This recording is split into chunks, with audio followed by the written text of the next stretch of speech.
Hi, my name is Marcus and welcome to Servant King. This is a confusion programs. It is called My Story. It is revealing and it made me have to think some more.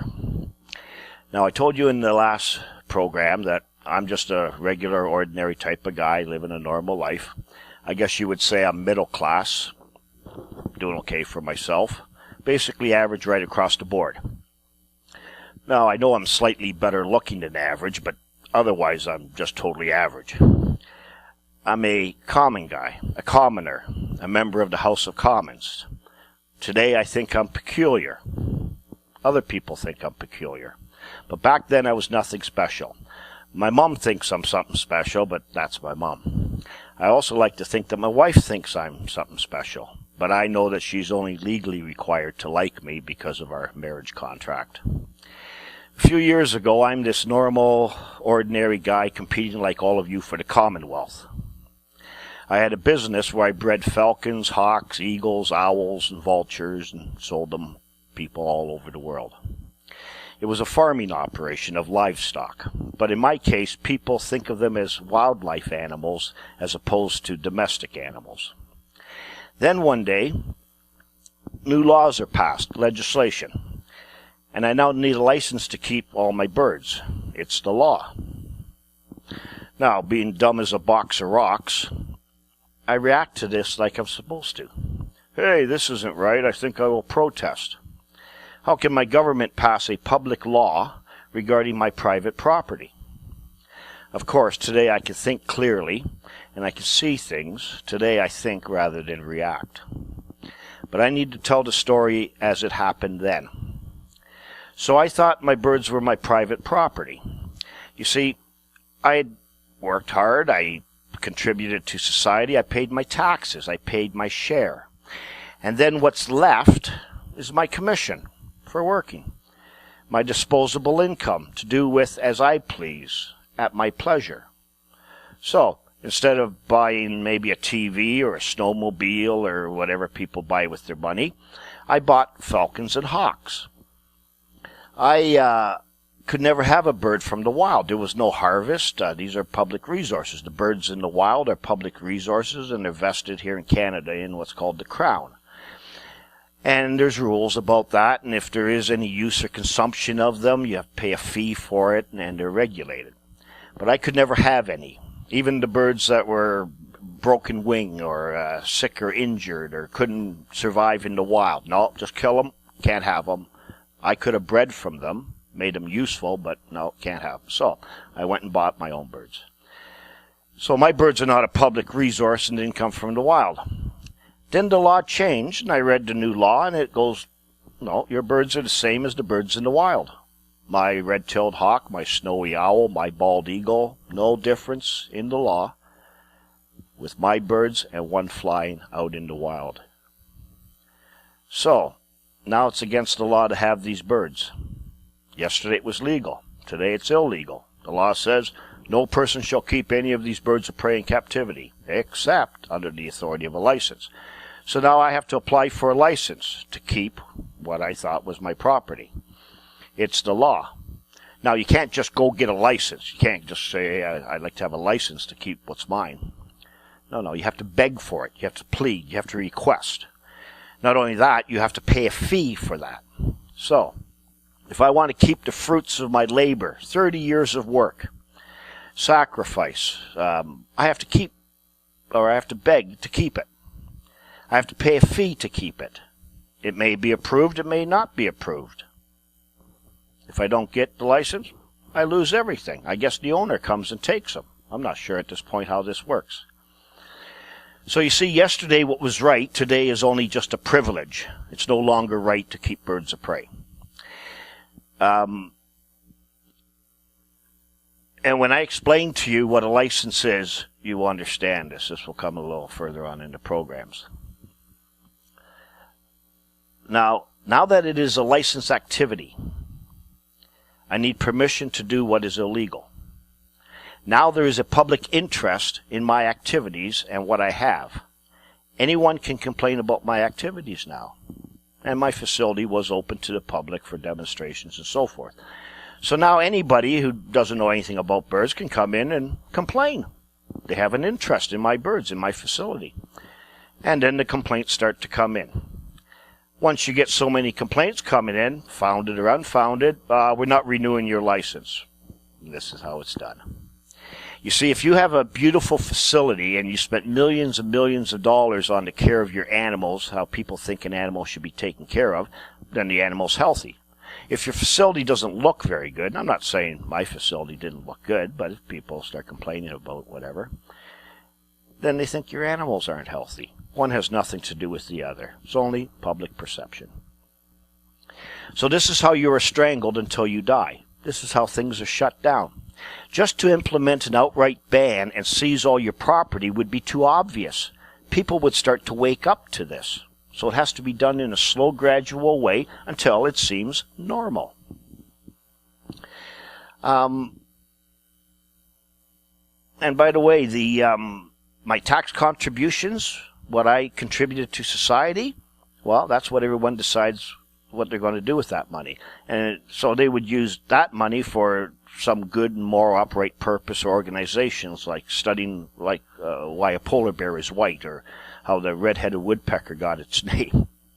And somebody will do their thesis on that and get a doctorate. So that's how this is done. So now my private property is being regulated by the public. But the public doesn't come over and feed or care for my birds. No. Yet they have a say in all of it. Some committee in some city, office. We don't like what you're doing. These are the regulations. This is how you have to do it. If I have a loss, it's not their loss, yet they have a say in all of it. So, if I cannot have these birds without asking permission and care for them as I please, then I guess I do not own them, do I? And of course, I'm still confused. I don't know how this all works. Yet, we are told about home ownership and owning your car outright after 48 payments. I did not know this at the time, but these are damn lies. Yet we believe it. So I'm thinking, this is not right, this is wrong. But heaven knows it's legal. So I was playing by the rules, and now the rules changed. Over 30 years into the game, the rules are just changed. This is cheating. You can't just change rules halfway through a game. That's not fair. Think about it. You do all this work and labor and make sacrifices which have all become in vain because of the rules are changed. How would you feel? What would you do? And yet you see this going on in society every single day, and people just look at it and go, oh, it's awful. He's lost everything. He's got no career anymore. What's he going to do? How's he going to survive? And no one ever realizes what the real problem is. So, you would say, you're a cheater. I think you would want to start this game over again. But this time, you know something, a secret. I won't be confused. This time I won't be deceived. This time I'm ready for you. But how do you start this game over again? In there lies the solution. But back to the story. No one can help me. What do? I can beg, or I can refuse to beg. My lawyer can't help me, a court can't help me, my member of parliament, my representative, my priest, prime minister, queen, pope, my mother, nobody can help me. So one day I'm in the lawyer's office, and the lawyer tells to me, well, it's the law. The only thing you can do is lobby the government. Go and beg.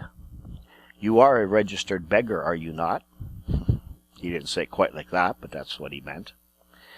And he can see that I'm trying to play lawyer. I'm trying to understand the law. I don't know anything about the law like nobody else does. I don't even know why anybody obeys something they don't understand. But so he gives me a book on property law, and here you go, you poor little dumb idiot. Go home and read that, and let me do what I need to do for you. So I read it, and of course it's all gooble gunk to me. And I return it in a day or two. And while I'm in the front waiting area of this law office, the senior lawyer, he knows me and he knows what's going on, and he can see I'm upset about this. And he says something to me that's quite shocking. This is what he said. He said, "You do not own anything, Marcus. Not in this country you don't." And I thought, oh, I didn't know that. I wonder who else knows that. Now, a lot of people think they know that. A lot of people were probably told, maybe by that same lawyer. And they just walk away, like shake their head, and I don't understand that. I guess I don't own anything, and just go back to whatever they were doing.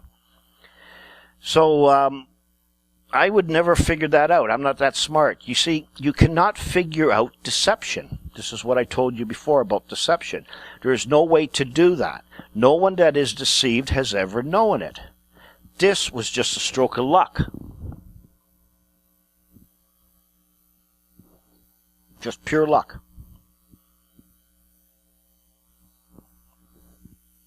How would I know that when I was told the opposite my whole life? I was told a lie. This is a fraud. You see, it's not even that I didn't know this. It's that I was told the opposite on purpose, tricked on purpose, deliberately. That's deception, and that's a fraud, and fraud is a crime. Now, I've told, I don't know, maybe 50 people since then that you don't own any property. Nobody cares. Everybody likes being a beggar. Or they go trying to, hold some of their own vanity, their own whatever, and go, well, I know I don't really own anything. But it doesn't bother anybody. It doesn't even bother them who actually owns everything. So, little did I know at this time, it was just the tip of the iceberg, meaning I couldn't see the rest yet. So I start, like everybody, start writing some letters to the different government departments. So one day I get a phone call from a lawyer in the Attorney General's office. That's the king or the queen's lawyer. And I call back, and we have a little short discussion, set up a meeting, and I go down to see this fellow. When I get there, I tell him what this lawyer in town told me, this senior lawyer, that I don't own anything. I said, is that true? And he confirms it. Yeah, you don't own anything. I said, oh. I said, I don't own my socks? No. Running shoes? No. My TV? No. You don't own anything. So in fact, I do own something. What I own is nothing. That's what I own. So I ask him, we're sitting at a table in a little boardroom there, and I ask him, I said, if I don't own anything, why would I pay for anything I don't own? How could I ever have a debt for anything? And he sat there and he looked at me and paused. A good 30 seconds went by. He paused and waited. He did not know how to answer this question. This little master of confusion. He did not know how to answer that question. Finally, this is what came out of his mouth after a long pause. He said, if you had never applied for a birth certificate, you would still own your property. Now, what does that mean? I haven't a clue. So, when you apply for a birth certificate, what does that make you? Makes you a loser. Hey, loser. Loser of property, according to him. Now, what he said now, from what I know now, is that's sort of right, but not totally right. But again, he didn't know how to answer it. So it took me well over a year just to learn that when you want to understand anything, you have to go back to the root of the thing. Where it began, the source, the cause of an effect, the origin. It sounds like a simple idea, but nobody does it. So, the word author means one who produces, creates, or brings into being. The beginner, former, or first mover of anything. Hence, the efficient cause of a thing. So somewhere I must have authorized something to start something. So, I go to where all information for government things starts. Starts with, I was born and a statement of birth was made. My parents filled out a statement of birth. I'll show you what one looks like. If you've never seen one before, you don't get your statement of birth. They have that now. They won't give it to you. But they'll give you a certificate of the statement of birth. So a lot of people, when they look at this, they think, oh, that's a statement of birth. No, that's a certificate. And what's photocopied on the certificate is the statement of birth. So the statement of birth is certified by the certificate. Okay? And so I go into the office of the Registrar General with my regular small birth certificate, and I ask him if I could see a copy of the statement of birth, of my birth. So they look at my birth certificate, see my name, and they went and got a copy. And the young guy comes over to the desk, and he's holding it like this, and he goes, "Here, have a look." So I hold it from the bottom, and but he's standing there, and he's not letting go of it. And I thought, that's weird. So I said, "Could I hold it?" He goes, "No." And he wouldn't let go of it. I said, "Why won't you let go of it?" He goes, "A little while ago, a lady ran out of here with one of these." And I thought, so what? It's just a stupid statement of birth, right? Somebody filled out a government form. That was the first strange thing, okay? I look over to the left, and there's 4 police officers standing up against the wall. This is the place where you get birth certificates, death certificates, marriage certificates. You want to change your name, fill out an application to change your name. I thought, must have been some crime committed here. Why would all these police officers be standing here? So, I asked him some questions about my birth certificate, and he doesn't really know the answers to these. He says, you have to see a commissioner. So I said, I'd like to see a commissioner.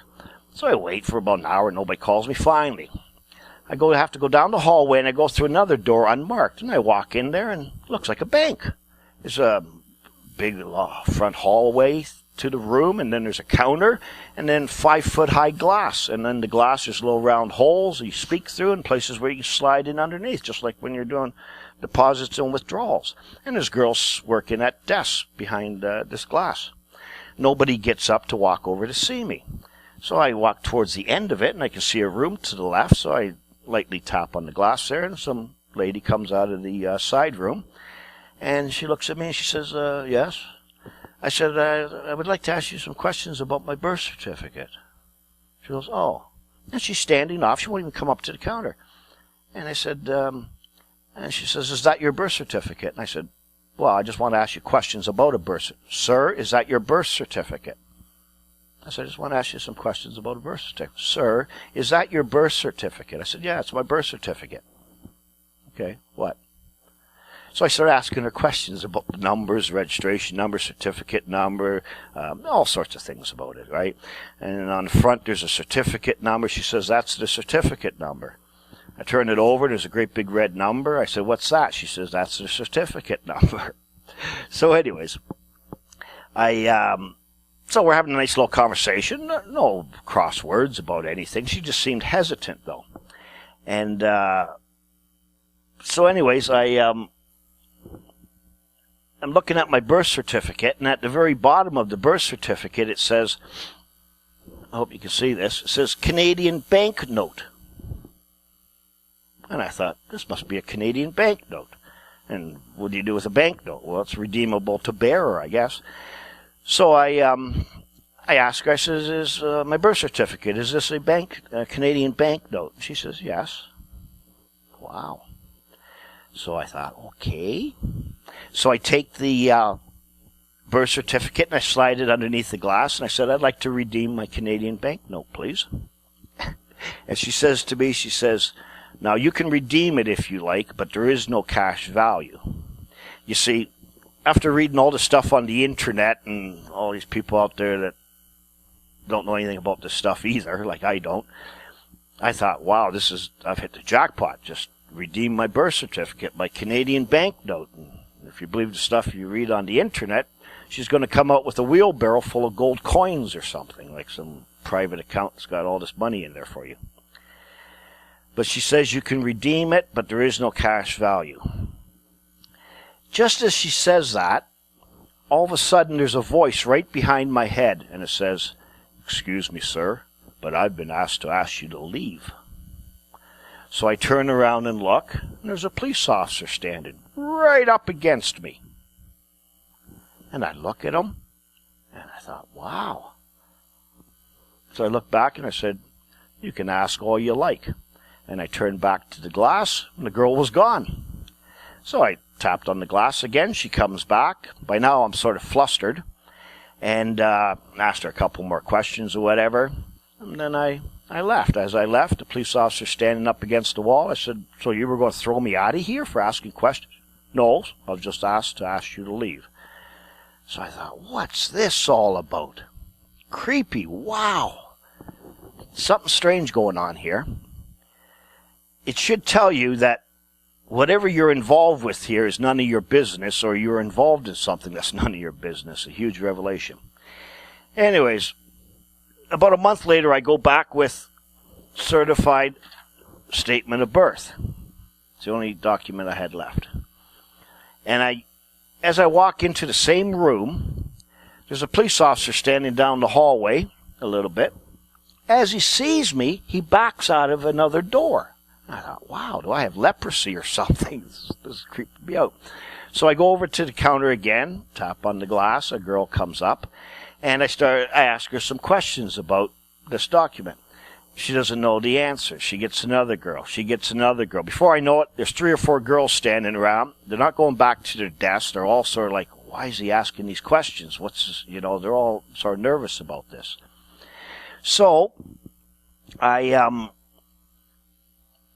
all of a sudden I asked him a question. I said, this paper here, I said, I can see there's a seal on here, and there's like pre-printed stuff on here, and then I can see like sort of other stuff put on here. Where does this come from? And this girl, that was the most senior girl there, she says, oh, we get this form from the Bank of Canada, and we just photocopy the statement of birth on there, and then we issue it. I said, excuse me? Bank of Canada? Well, why would the Bank of Canada be interested in my birth? What do they have to do with certifying a statement of birth? Well, you should have seen her face. Anyways, from that moment onwards, it was like nervous as could be. I mean, this girl was ready to pee her pants. I'd never seen anything like it in my life. And I asked a couple more questions, and I could see they were just all over themselves. So I said, okay, well, thank you very much. And I said, could you please tell me what your name is for my record so I know who I spoke to? And she goes, no. I mean, she was ready to cry. So what's going on here? Some sort of secret? Why are they all acting so nervous? I'm telling you, I felt like I was in some sort of conspiracy movie. And this is a government office in a downtown city. So a little while, now I did a lot of things over the years to learn and discover a lot of things which you're otherwise not supposed to know. So around this time I took a leap of faith. I figure if this stuff is none of my business, then I shouldn't be involved in it. Get rid of it. If no one's going to answer the questions for me, what these documents really are, then I'll just get rid of them. You see, sure you're told if you want this, you need to get this. If you want that, you have to get this. If you want to leave the country, you have to get this. If you want to take your baby with you, you have to get this. If you want to keep your dog, you have to get this. Doesn't matter what you want to do. If you want to do that, you need to do this. But what's going on here? Is there some sort of authorization that I'm doing? Or making some sort of agreement or contract or whatever? I know nothing about the law. So I go back into town, go see my lawyer, and I tell him this. And of course, he's just being evasive as can be. Whether he knows things or not, I don't know. He can't answer, won't answer, or he just answers in a stupid way. So, what did I do?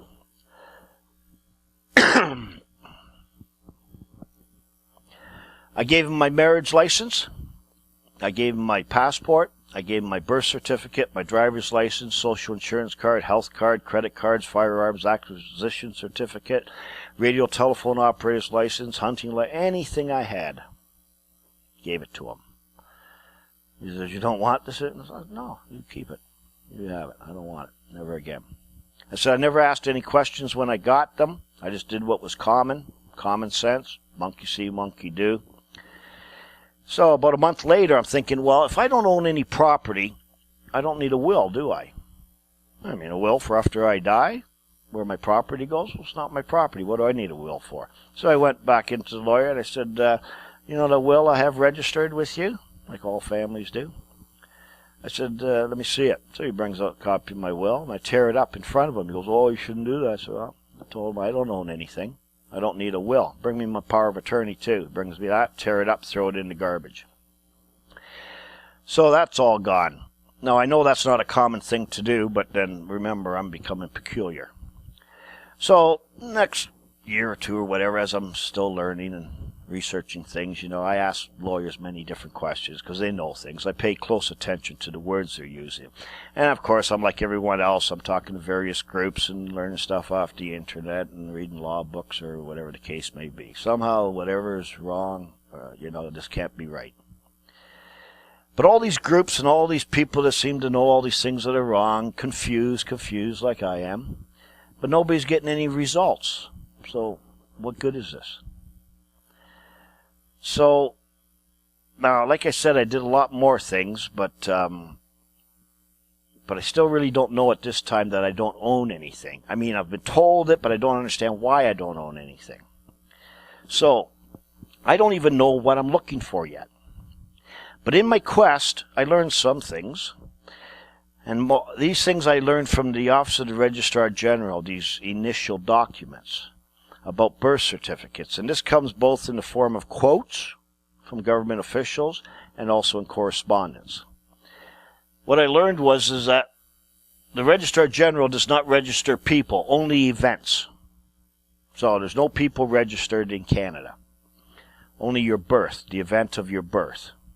Which, of course, is stupid because if a cow is registered and you register its birth, you're registering the cow. But it's just their way of saying that, no, we don't register people. We don't handle them like a piece of commerce or merchandise. A birth certificate is a valuable token. A token. Token is a sign or mark of something else, not the real thing. A token is a counterfeit. The other thing I learned is that a birth certificate is an abstract of the birth registration. Abstract means, well, it's not reality. It's not specific. It's not concrete. Nothing specific. A birth certificate does not certify the birth of a living individual. How does that grab you? Hold on for a second. What's going on here? I'm living. There's my name. The day I was born. Place I was born. What the hell is this all about? My birth certificate does not certify the birth of a living individual. Wow. And that's absolutely true. Now, this is going to be one of the main concepts that's going to be very hard for you to grasp. A birth certificate, or the legal rights to the birth certificate, got to go to the next page. The legal rights to the birth certificate are not owned. So the legal rights to your birth certificate, you don't own them. No. Somebody does, but it's not you. A birth certificate is governed by the Vital Statistics Act, whatever that means. It may be used as a foundation identity document to prove you were born in Ontario. If it doesn't refer to a living individual, how can it be your identity? It's impossible. And your birth certificate was never meant to be used as personal identification. Now, I know in Great Britain, they actually put right on it that this is not meant to be used as personal identification. This is insane. I have to use my birth certificate to prove who I am. I need it to send my kids to school or their birth certificate. I need it to get a driver's license, to get a passport. I need it to vote. All sorts of things. But this isn't me. This is utter nuts. So, what do you think now? You still think you know what life is all about? What's going on? Now, you're probably thinking to yourself, oh, there's got to be some reason for this. I don't believe it. And, of course, there is a reason, but you don't know what that is yet. Why has no one ever told me this? Who's going to tell you this? Why was I never given full disclosure to what I was doing or gave any informed consent to any of this? This is what all these people say. Well, you were given full disclosure, but you didn't know where it was, or if you did, you rejected it. But we'll get to that later. Now you need to think, what are the effects of this happening? Remember, the events are recorded. It happened. Maybe this is where the saying comes from when you say someone is certifiable, meaning they're nuts. Then one day, a little while later, I see in a big major newspaper this. This is an advertisement from the Ontario Ministry of Government Services advertising their birth certificates. Come and buy one. Be one of us. And it says birth certificates without the labor. Now, I'm sure every master of confusion that morning over their coffee were looking at that and just laughing their head off. But when you figure out what that finally is, it's not anything funny. It's sick.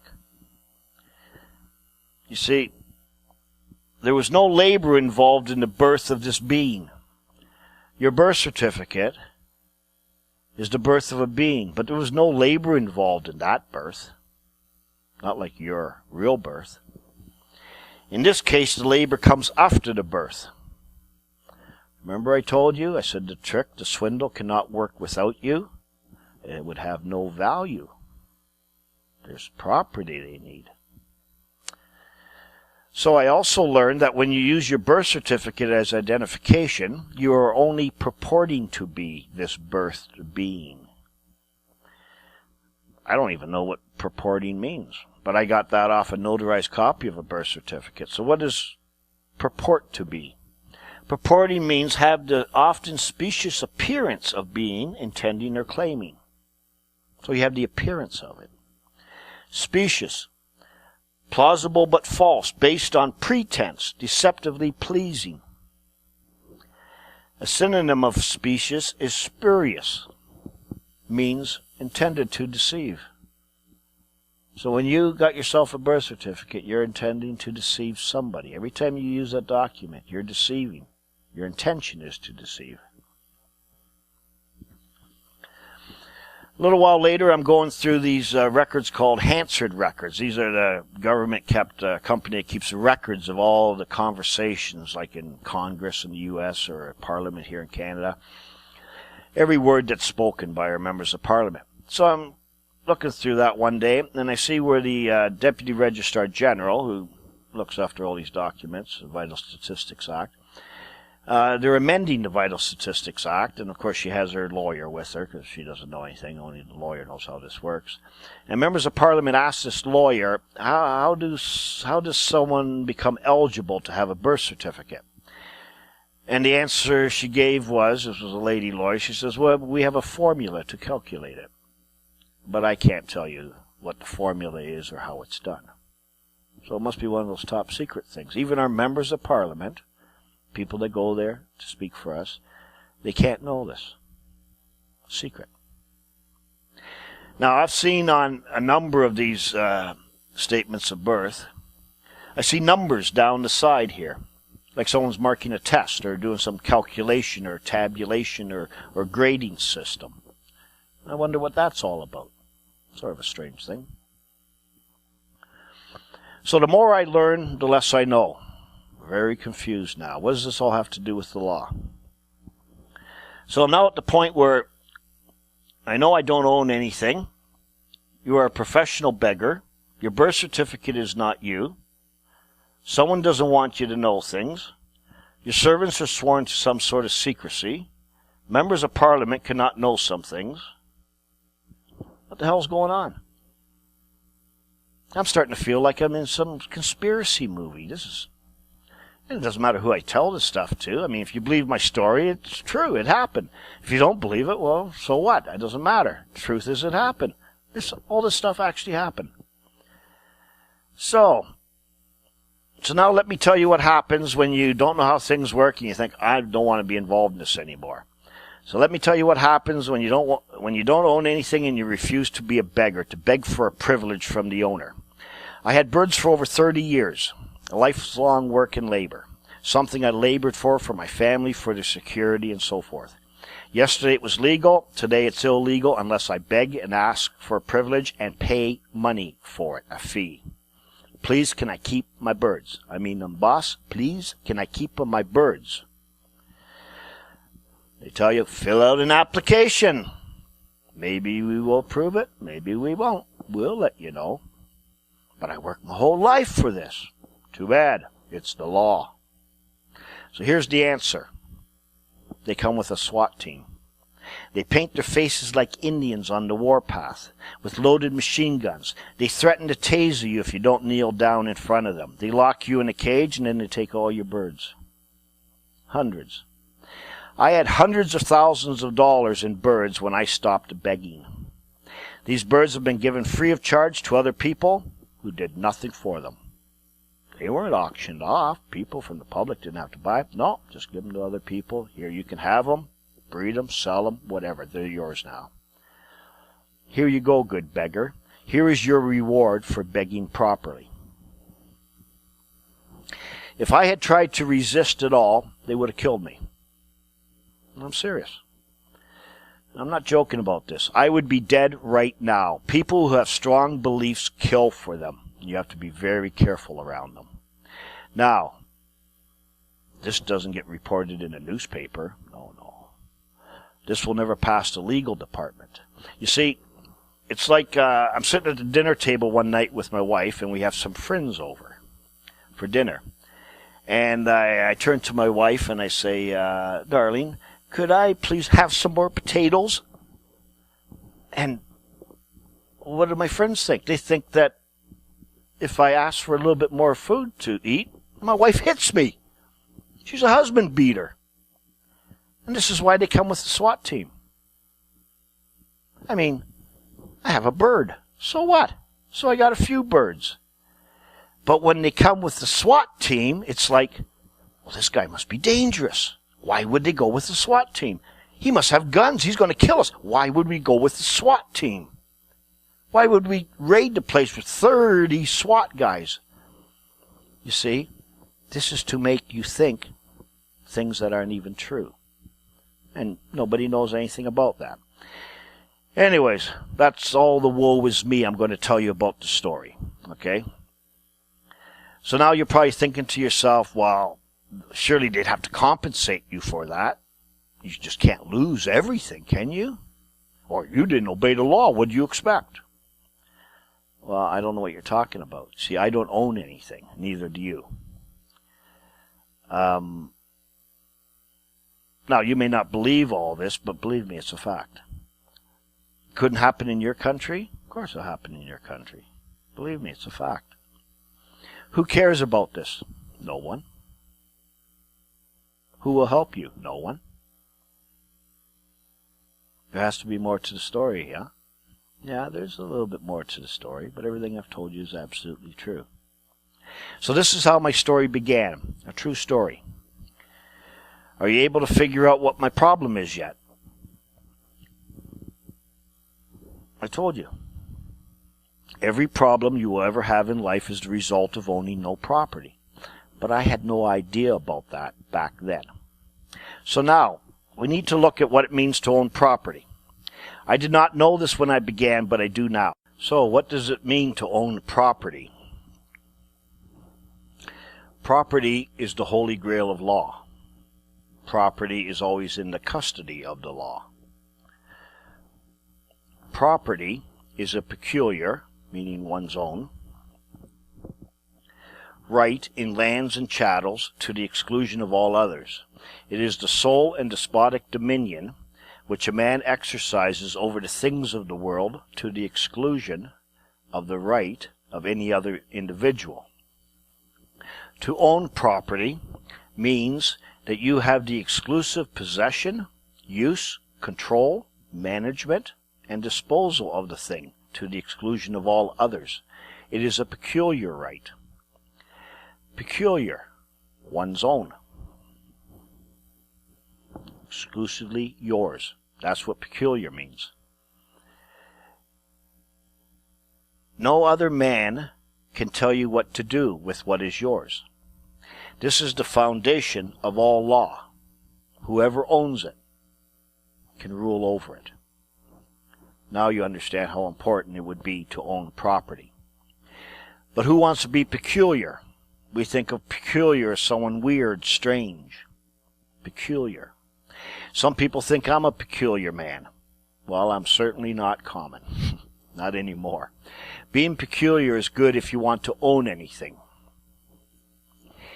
If you own something, you have the exclusive right to regulate it. Like I said in the introduction video, we have all been deceived into abandoning our birthright. Our inheritance is in our birthright, and our property is in our inheritance. Without property, you can have no liberty. Why? Without property, you have no need of dominion. You own nothing to have dominion over. Everything you think you own must be borrowed by using it, by borrowing it or using it from someone else. A borrower is always a servant to the lender, and a borrower is always a user. And using what is not yours requires you to take interest in what is not yours. This is called usury. People think usury just has to do with money. No, it's more than that. Also, if you do not own anything, then anything you have must come from the trust of the owner, or you stole it from the owner. There is no other choice. Now, if you do not own anything, then neither does the guy next door. Nobody owns anything. Who then owns everything? This is a good question, don't you think? Can the owner take back anything I have at any time? This is a serious question. How could you ever plan for the future with this uncertainty hanging over you? Could everything I work for and labor for actually come to being in vain? I wonder if I own my life. Can someone legally kill me? Can someone legally sterilize me? Can someone legally inject me with drugs? Can someone legally put a dog collar on my leg and make me stay in my house? Can someone legally tell me I cannot speak to or even see my children? Can my children be legally taken away from me and given to someone else, and I can't even know where they are? What could be more important in life than this? I can tell you that no matter what misery or problem you are having or will ever have, this is the question you have to explore and find the answer to. This is it. Every problem you have ever had is because you own no property. You see, right now, whenever there is some regulation about anything, you just say to yourself, it's the law. Everyone's scared of the law. It's going to be a penalty if you don't obey the law. But nobody even knows what the law is or how the law is made. It never occurred to you that you do not own anything. Why? Because you were told that you do own things. But that's a lie. That's a damn lie. You see, being told a lie is a fraud. You believe you own something when in fact you don't. Now, I will admit that when you have or hold something that is not regulated, it will feel like you own it, but you do not. This is the exact thing that woke me up, and it should wake you up too. Explaining why you own no property is complex, but will become apparent as we go on. I will be giving you all the facts, evidence, and proof, and many examples to prove to you that you own no property. Basically, anything you could ever go to court for means you don't own it. If you can go to court because someone slandered you, that's proof that you do not own your name. Not even your name. If you can go to court to get custody of your own child, it's proof it's not your child. You do not own it. When I finally reveal to you who owns everything in Canada or the U.S. or as a matter of law, you will fall off your chair in utter disbelief. I guarantee it. Back to my story now to finish it. So now I'm about 2 years into my quest, completely confused. I know nothing. But in my quest, two things stick out in my mind that seem relevant somehow. These two things are words, just plain, ordinary, everyday words, and this concept of God. Yeah, God. What's God all about? Now, I'm by no means a religious man, but I can tell you that these two concepts led to all my discoveries. But not in the way you think. You've been trained to think about words and God in a certain way. As we proceed, you are going to learn that nothing you do in life has anything to do with God, even you religious people. But why then? Are there references to God in courts, on money, in constitutional documents, in law, in politics? It's everywhere. And the problem I'm having with words is that I can't make heads or tails out of what words even mean. The more I learn, the more I get confused. So, to you, this is all just a story. It's a true story. And you're thinking, well, if this is all true, then there's got to be a good reason for it. Something I don't know, something he doesn't know, whatever. No, it doesn't work like that. I told you I was going to tell you things that are unbelievable. And believe me, I've only just begun. So in the next video, I will talk about words, just plain, everyday, ordinary words. And after watching this next video, you may want to slow down how fast you read. Till then, my name is Marcus.